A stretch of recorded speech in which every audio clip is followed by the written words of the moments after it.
Starbucks is looking to remove canola oil from its food menu, according to Bloomberg. It's a story published on July 7th.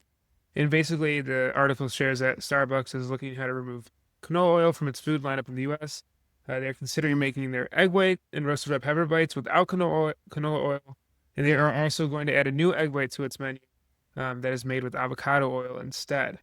It's trying to revamp its brand. I was seeing sales slump, and I've covered this in the podcast before. They've been looking to go to uh, third spaces and kind of reinvigorate their brand. They're trying to test products to appeal to more health conscious consumers in the market. So basically, the thought is that a number of items that contain canola oil include their bacon, Gouda, and egg sandwich, and their potato bakes, and they're looking to try and phase all that out for more healthier alternatives. The health push is showing up at other places on Starbucks menu. They're looking to remove sugar from the matcha powder, which they saw boost sales for those people buying matcha. It also nixed an upcharge for non-dairy milk, and a recent pilot involves unsweetened protein powder, which can be added to any cold foam flavor, which is pretty interesting. If you look into all the coffee shops now, all the cold foam is able to have some sort of protein advantage if you want it. So I think I just found it interesting, this idea that a, I think a lot of people saw the seed oil conversations, and whether you were on the political spectrum or not, some people might have thought it was kind of corny, while other people thought it was really serious. But you're seeing that this demand of removing industrialized seed oils out of food is gaining traction, and companies such as Starbucks that are such major players are going after it. Um, at the risk of redeveloping or at the cost of redeveloping many SKUs that are well beloved by their core customer base. And basically, it just shows how, in my opinion, that Starbucks is moving to be more of a lifestyle brand.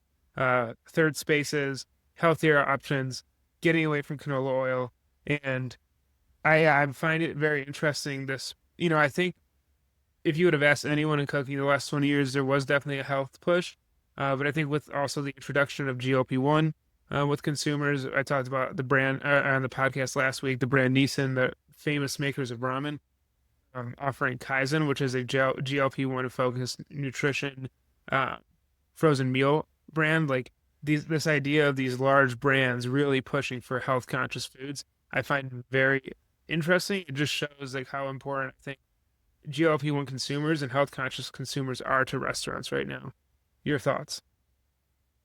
I kind of weirdly draw the line here. Not draw the line, but I'm curious to hear from an actual person who is going to make that conscious choice. Mm-hmm.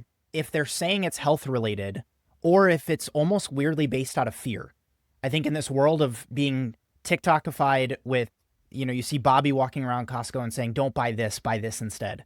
Or you see Brian Johnson talking about, I think that article came out of these people who had a crazy stigma around plastic and water bottles. And so they switched everything to glass bottles. Mm-hmm.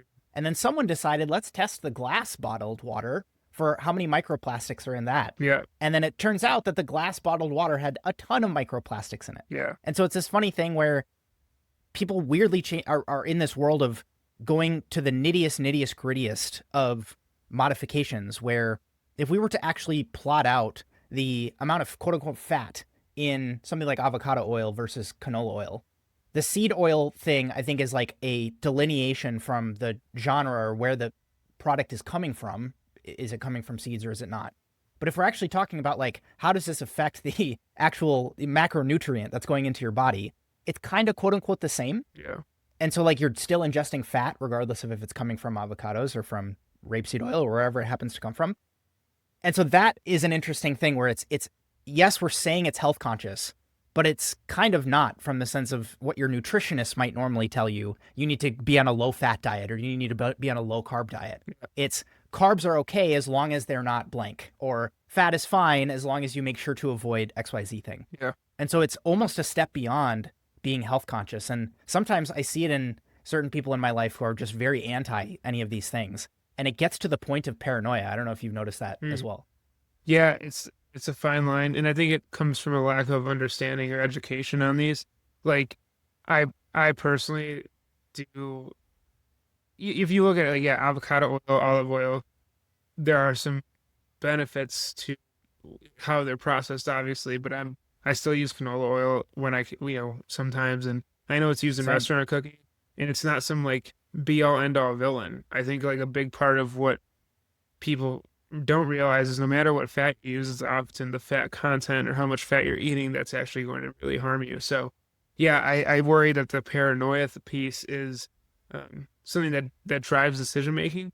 But I think the GLP-1 piece is also a big driver, and I think just the sense of healthier options, more accessible options that are less impactful to your caloric intake or your diet, but also in a way like if you have a limited amount of calories because you aren't a GLP-1 drug, what is the makeup of the nutrients you have? So I can see that side of it too.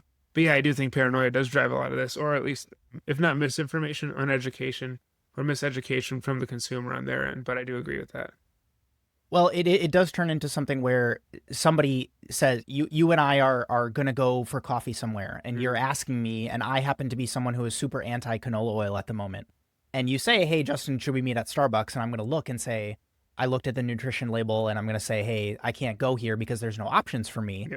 That is a thing that has existed across, if you have a friend who happens to be vegan, and you're trying to pick out a restaurant, that turns into something where Starbucks is realizing, hey, we are actually potentially losing customers because they're looking at the label of the nutrition facts on our thing and saying, no, no, for me, I can't have that, and they're going to lose market share to an incumbent who is going to come in and say, this is something that I'm prioritizing. Weirdly, Yeah. I had this thought. I'm so glad you decided to bring this story up because it's kind of in line with some of this stuff with seed oils and microplastics and all these things. It was like a thought I had as I was washing the dishes the other day. It was, what if you opened a private chef company? I know there's restaurants who have leaned into this, Yeah. but if you just decided, because I was acknowledging the fact that my wife and I, me coming from restaurants and then her having some just plastic things in our kitchen, we have made a conscious decision to like do glass for some of our leftover containers and decide to use more metal water bottles instead of plastic ones. And so I started to have this thought as I was washing the dishes the other night, like, could you be a private chef who basically says, I'm going to come into your house and prepare all of these meals? We're not as close to removing microplastics as possible from the process of preparing foods and storing food in your house. Yeah. And is there a world where, again, if you happen to find the right market and the right people who could be clients for this, could you actually make that your namesake? You don't have to change anything else about what you're doing, quote unquote, from the menu side. You don't have to get any new techniques, or you don't have to buy any new, quote unquote equipment. You can actually offload some of that onto the client, Yeah. and you can actually maybe make a little bit of margin on some of that. I don't know. I just thought of it as an Hey, interesting you thing in might be this onto era something of, there. yeah, like people have this top of mind, and I see these discourses happen on X where people are like, I'm really trying to remove microplastics from XYZ thing, or to exactly the point on canola oil. Can chefs take advantage of this in some way, shape, or form where you have that on your landing page or in your pricing information? You talk about, both I come in and I do the prep and I do the breakdown. And also, just so you know, I try to aim away from using something like Teflon in the cooking, pans and pots that I use. Yeah. It just also came up as something that maybe there's an opportunity here. Yeah, definitely. No, I think you might be onto something. I wouldn't be surprised if in a few months if that's the case for some people. So, or if it I already hope somebody exists. takes that and runs with it, and because especially you could do it in a more agency capacity in whatever city you happen to be in, Yeah. where you can have this. You invest in some inventory, and then maybe there's a world where you can actually have this be. You go to individual people's homes, and we've seen that rise in private chefs becoming the people who are employing a team of other private chefs, and they're actually managing on the client side. It's just a differentiation factor that I haven't seen any private chefs really lean into. I have, as I shared, seen it on the restaurant side, but not so much in people's homes where plastic is such a prolific thing.